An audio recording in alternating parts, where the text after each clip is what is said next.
Pathology का और D pharma के ह्यूमन हेल्थ एजुकेशन का। डिजीज है कैंसर। कैंसर के बारे में ऑलरेडी सब लोग जानते हैं, बहुत डिटेल में जानते हैं कैंसर क्या होता है। तो इसको समझने से पहले इसकी थोड़ी सी इंट्रोडक्शन आप समझते हैं। देखिए, हमारे बॉडी में जो सेल है वो सेल डिवीजन कंटिन्यू होता है ना। माइटोसिस मियोसिस होता रहता है अलग अलग सेल में, और माइटोसिस मियोसिस के द्वारा यानी सूत्री विभाजन, समसूत्री या सूत्री विभाजन द्वारा सेल लगातार डिवाइड होता रहता है। और अगर ये सेल डिवाइड ना हो, अगर ये सेल डिवाइड ना हो तो क्या होगा कि हमारे बॉडी का ग्रोथ नहीं हो। जैसे आप जब पैदा हुए थे तो आप कितने थे? मुश्किल से 2.5-3 किलो के रहे होंगे, है ना। 25 ग्राम पर चिड़िया बच्चे होते हैं ना। 2.5-3 ग्राम का आप 2.5-3 किलो के रहे हो कम से कम। वो 2.5-3 किलो से आज आप करीब 50-60-70 किलो के आसपास पहुंचे हैं, तो कहीं ना कहीं आपके बॉडी में सेल ग्रोथ हुआ है। और वो सेल ग्रोथ क्या होता है कि वो दो चीज होती है, सेल डिवीजन भी होता है और सेल का साइज भी बढ़ता है। आप लोगों ने डिजीज में पढ़ा था, हाइपरप्लेजिया, मेटाप्लेजिया, डिस्प्लेजिया, है ना। तो सेल के नंबर बढ़ने बहुत जरूरी है। अगर सेल के नंबर्स नहीं बढ़ेंगे तो ऑटोमेटिक ग्रोथ नहीं होगी। और सेल के नंबर बढ़ते कैसे हैं? कोई सेल नए सेल को जन्म नहीं देता है। सेल में डिवीजन होता है, लगातार डिवीजन होता है। 1 से 2, 2 से 4, 4 से 8, 8 से 16, 16 से 32, ये डिवीजन लगातार चलता है। हर टिश्यू में सेल से मिलकर बना और वो डिवीजन चलता रहता है। और अगर ये सेल डिवीजन बंद हो जाए या कम हो जाए तो ग्रोथ रुक जाएगा। और अगर बहुत ज्यादा हो जाए, ये सेल डिवीजन बहुत ज्यादा हो जाए, कई गुना बढ़ जाए, तो वही हमारे बॉडी के लिए प्रॉब्लम हो सकता है। और ये जो कैंसर है ये वही चीज है, इट इज द अनकंट्रोल्ड, ठीक है, uncontrolled proliferation of the cell. Uncontrolled unconditional proliferation of the cell. इसका मतलब ये हो रहा है कि जो सेल का कोशिका जो डिवीजन हो रहा है उस पर किसी का नियंत्रण नहीं। क्योंकि हर बॉडी में जो सेल डिवाइड होता है उसमें क्या होता है, डिवीजन होता है। उसको फिक्स है कि इतनी देर में इतना ही सेल बनना चाहिए। जैसे हमने माना कि जो मियोसिस का रेट है वो 8 घंटे का है, तो 8 घंटे में 2 से 4 सेल बनेंगे, अगले 8 घंटे में 4 से 8 बनेंगे, अगले 8 घंटे में 8 से 16 बनेंगे, है ना। तो ये एक डिवीजन का जो रेट है वो एक फिक्स होता है, कंट्रोल्ड होता है, ठीक है। लेकिन अगर ये कैंसर की बीमारी ऐसी है जिसमें जो सेल का ग्रोथ है वो अनकंट्रोल्ड हो जाता है, सेल बहुत तेजी से डिवाइड होने लगते हैं, बहुत तेजी से डिवाइड होने लगते हैं और धीरे धीरे धीरे ये बीमारी को कॉज कर सकते हैं।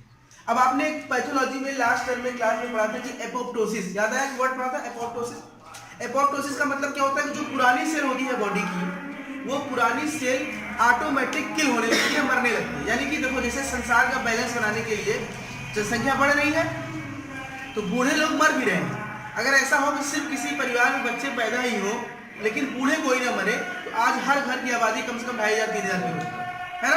तो इसके लिए पुराने लोगों को मरना भी जरूरी है और नए लोगों का जन्म लेना भी जरूरी है। तो नए सेल का बनना सेल डिवीजन, और पुराने सेल का जो मरना है जिसे कॉल्ड एपोप्टोसिस। क्या कहते हैं?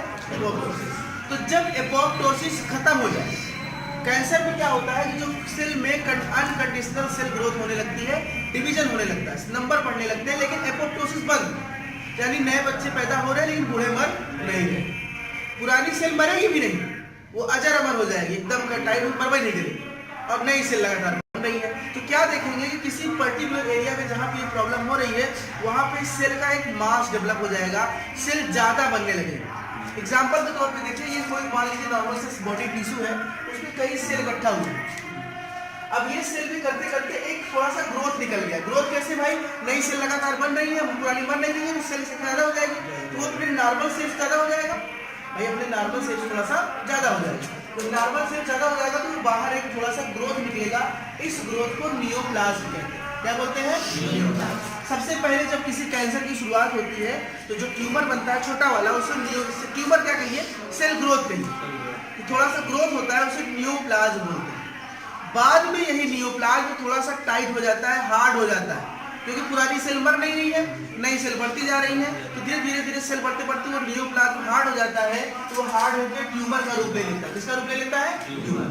और बाद में यही ट्यूमर सेल कैंसर का कारण बनती है, यानी क्या बन जाता है? कैंसर। यानी ये प्रॉब्लम शुरू कहाँ से हो रही है कि सेल मर नहीं रही है। तुमने कहा ना सेल मर जाती है, उल्टा है, जस्ट सेल मरती ही नहीं है, एपोप्टोसिस होगी नहीं, नई सेल बनती जाएगी, करते करते करते करते वो एक कैंसर का रूप ले लेगी। क्या ले लेगी? कैंसर। अब ये कैंसर जो बन गया, ये सिंपल सा इसकी कहानी है, कैंसर होता है, ठीक है। अब इसके अंदर बहुत से फैक्टर हैं, बहुत से रीजन है कैंसर क्यों होता है, इसके बारे में भी जान लेते हैं। एक वो हमारे बॉडी में एक जीन होता है, कोई जेनेटिक रीजन आएगा उस पर डिपेंड करूंगा कि ऐसा क्यों होता है। क्लियर हो? Cancer, what is cancer? अब कैंसर कितने प्रकार के होते हैं ये समझ लीजिए। कैंसर ये है ऑर्गन के आधार पर, on the basis of organ कहाँ पे हो रहा है। ठीक है भाई, मुंह में हो रहा है तो ओरल कैंसर, ठीक है, सर्विक्स में है तो सर्विक्स कैंसर, ब्रेस्ट में है तो ब्रेस्ट कैंसर, ब्लड में है तो ब्लड कैंसर, ब्लड कैंसर को ल्यूकेमिया भी कहते हैं, स्किन में है तो स्किन कैंसर, लंग्स में है लंग्स कैंसर, ओसोफेगस में है तो ओसोफेगल कैंसर, अभी और भी हो सकते हैं जहां भी, जैसे थ्रोट कैंसर है ना, ओसोफेगल इसको बोलते हैं, ओरल कैंसर अक्सर तंबाकू से होता है। स्किन वाला कैंसर बड़ा रेडिएशन से होता है। अगर आप कहीं ऐसी जगह पे है जहाँ पे टावर का रेडिएशन बहुत ज़्यादा है या न्यूक्लियर मिसाइल्स की रेडिएशन बहुत ज़्यादा है आज, ठीक है, तो वो उससे अगर परमाणु बम का अटैक हो जाए तो उसके आसपास के एरिया में बहुत लोगों को स्किन कैंसर हो जाए। वो रेडिएशन अगर जो मर गए तो बचेंगे उनको कैंसर हो जाए। ठीक है, तो बहुत से रीजन होते हैं। तो क्या on the basis of organ, किस जगह पे हो रहा है उसके आधार पर। नेक्स्ट है नेचर के आधार पर। नेचर के आधार पर कैंसर दो प्रकार के होते हैं, बेनाइन और मैलिग्नेंट। ध्यान समझेगा, बेनाइन और मैलिग्नेंट दो प्रकार के कैंसर होते हैं। बेनाइन कैंसर क्या हो रहा है, जब एग्जाम्पल के तौर पे किसी बॉडी के कोई इंसान है उसके इस हाथ में ट्यूमर निकल गया। अब वो जो पहले न्यूप्लाज्म बना होगा, फिर गांठ बनी होगी, ट्यूमर बना होगा। अब ये जो ट्यूमर बना है ये क्या है, बेनाइन कैंसर है, यानी जिस जगह पे कैंसर हो रहा है वहीं पे रुका हुआ है, ये बेनाइन कैंसर। ये कैंसर का पहला या दूसरा स्टेज। पहला स्टेज नियोप्लाज्म बनना, ठीक है, दूसरा स्टेज क्या होता है, ट्यूमर बनना।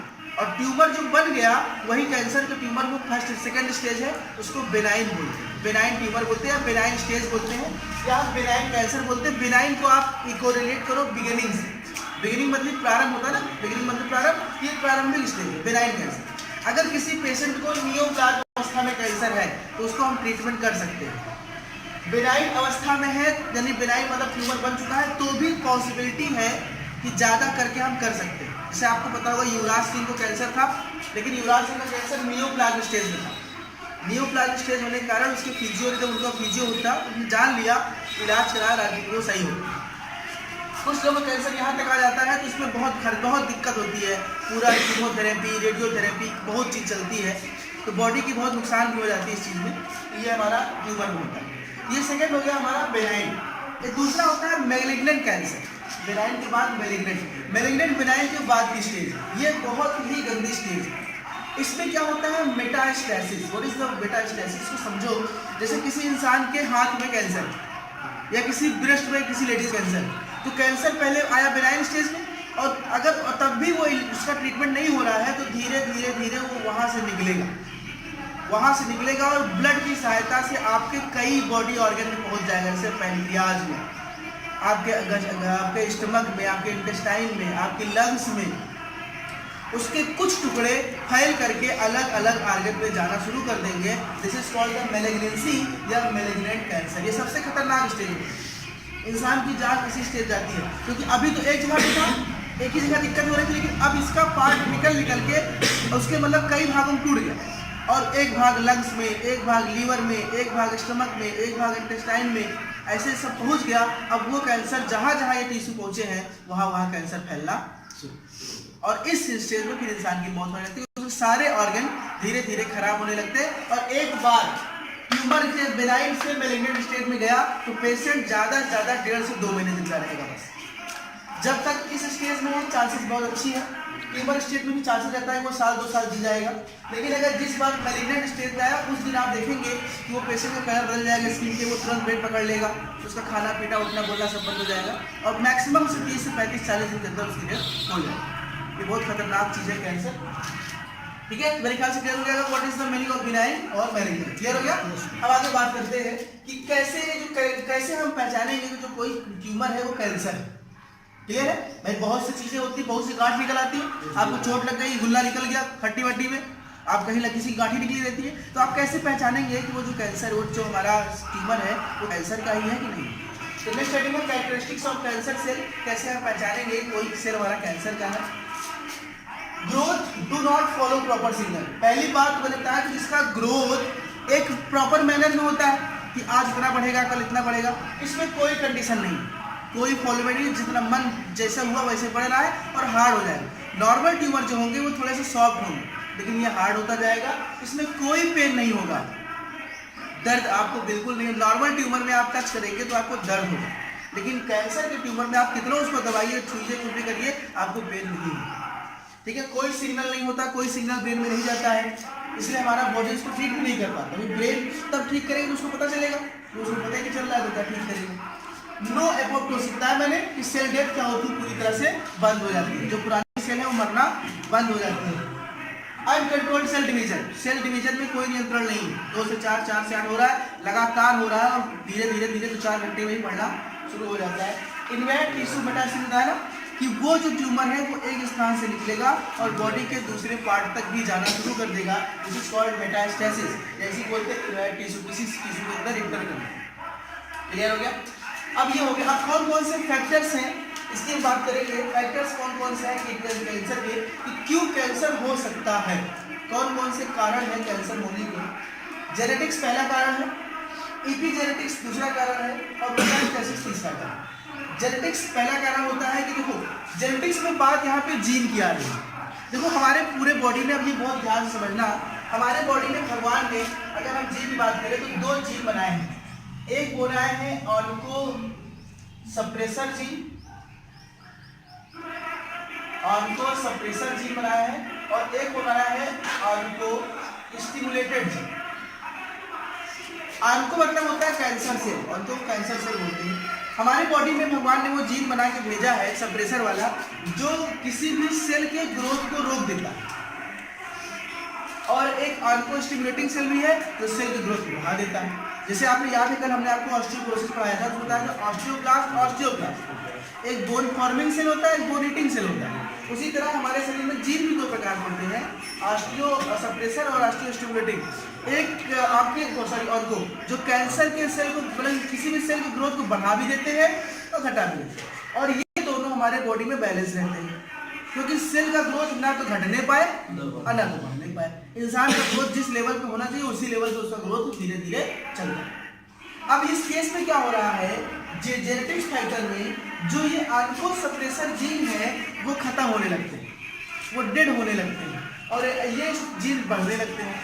तो इस वजह से जो सेल का ग्रोथ है वो ऑटोमेटिक कई गुना बढ़ जाता है। ठीक है, कई गुना बढ़ जाता है। जैसे एग्जाम्पल तो समझो कोई लड़का है, उसके 2 दोस्त हैं, या फिर उसके पास उसके 2 मोहल्ले में, उसके पापा है और एक मोहल्ले को चचा है। मोहल्ले चचा उसको अक्सर बीड़ी पिलाना सिखाते हैं, बीड़ी पियो, सुर्ती खाओ, और पापा उसको डांटते हैं, डरता है। तो वो दोनों के बीच में बैलेंस नहीं, पापा है तो कुछ नहीं खा पी रहा है, पापा थोड़ा सा हटे, चचा के पास गया, शुरू हो गया बीड़ी पीना, है ना। तो एक बनाने वाले हैं, एक बिगाड़ने वाले हैं। अब मान लो पापा ही चले जाए कहीं और चाचा के पास रहने लगे हमेशा के लिए, तो गया वही काम है। 2 जीन है, एक बना रहा है, एक बिगाड़ रहा है। तो अगर बनाने वाला जो मेंटेन किया वो कहीं चला गया, वो खत्म हो गया, तो बिगाड़ने वाले को बर्बाद कर ही देगा। तो ऑन्को सप्रेसर जीन जब खत्म हो जाता है या डेड हो जाते हैं, तो ऑन्को स्टिमुलेटिंग जीन पूरी तरह से उसको इंक्रीज करने लगते हैं, सेल ग्रोथ बहुत तेजी से होने लगता है। ठीक है, अब ये होने लगता है किसी का जेनेटिक्स। दूसरा रीजन है एपिजेनेटिक्स या इसमें म्यूटेशन। आप लोगों ने पढ़ा होगा जेनेटिक्स चैप्टर में, ह्यूगो डी व्रीज की थ्योरी थी म्यूटेशन। म्यूटेशन में क्या होता है कि भाई एक जो डीएनए होता है, जो डीएनए का सीक्वेंस होता है, उनका एक प्रॉपर सीक्वेंस होता है। किसी जगह पे डीएनए का जो एक्चुअल शेप है वो बदल जाए। डीएनए जो सेगमेंट होता है, जो डीएनए में ही लक्षण होते हैं, उसी वजह से बॉडी चलती है। अगर डीएनए में कोई बाहरी फैक्टर काम करे, रेडिएशन कुछ भी चीज पड़े, और उसका एक्चुअल जो शेप बदल जाए, या उसकी जो कोडिंग है, जो कोडान्स होते हैं नाइट्रोजन, वो बदल जाए, तो डीएनए का फंक्शन बदल जाएगा। जब डीएनए का फंक्शन बदल जाएगा तो वो डीएनए अब अलग तरीके से काम करने लगेगा। उसी तरह हमारे बॉडी में अगर कभी कोई रेडिएशन पड़ा है, कोई भी चीज़ बाहर से फैक्टर पड़ी और हमारा डीएनए अल्टर हो गया, म्यूटेशन हो गया, तो वो डीएनए म्यूटेशन सेल कैंसर को कारण बन सकता है। बाकी तीसरा मेटास्टेसिस कि एक जगह पे हुआ था, वहाँ से फैल गया, जगह चला गया, तो भी कारण कैंसर का है। अभी भैया केवल हार्ट था, अब लंग, आपकी किडनी, लीवर सब में हो गया। ये तीसरे कारण है, फैक्टर है जिससे होता है। ठीक है, और कौन कौन से कारण हैं, कौन कौन से कारण हैं, एटियोलॉजी की बात कर लें जिनके कारण से कैंसर होता है। ठीक है, पहला है केमिकल्स। बहुत सारे केमिकल्स हैं, हाइड्रोकार्बन है, पेट्रोलियम है, बहुत से केमिकल्स ऐसे हैं जिसका सेवन करने से या स्किन के टच में आने से वो कैंसर का कारण बन सकते हैं, हमारे सेल को खराब कर सकते हैं। डाइट और एक्सरसाइज, जो इंसान कुछ अजीब ढंग का खाते हैं, जैसे डाइट में आपका वो भी आ जाएगा, स्मोकिंग है, टोबैको है, सुर्ती है, जो भी खा रहे हैं आप। और एक्सरसाइज आप कैसे कर रहे हैं, आपकी फिटनेस बॉडी कैसी है, आप मेहनत करते कि नहीं करते, दिन भर बैठने वाला काम कर रहे हैं। इन्फेक्शन, अगर आपको कोई बैक्टीरिया वायरस का इन्फेक्शन हो रहा है, उससे भी ये प्रॉब्लम हो सकती है।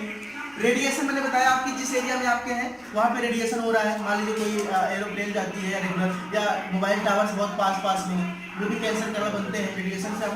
आप लोग जो घरों में होते हैं आपके फोन में वैसे मोबाइल आता है कि हमारे आसपास रेडिएशन चल रही है, ये आपको दिखाई नहीं देती, तो वो रेडिएशन जैसे हम फोन खोलते हैं तो वहाँ से रेडिएशन कनेक्ट होता है मोबाइल से और सिग्नल आ जाता है बिना वायर की। तो वो रेडिएशन हमारे स्किन को टकरा भी रहा है लेकिन हमको दिखता नहीं है, तो वो रेडिएशन भी बहुत लंबे समय तक कारण बन सकता है कैंसर।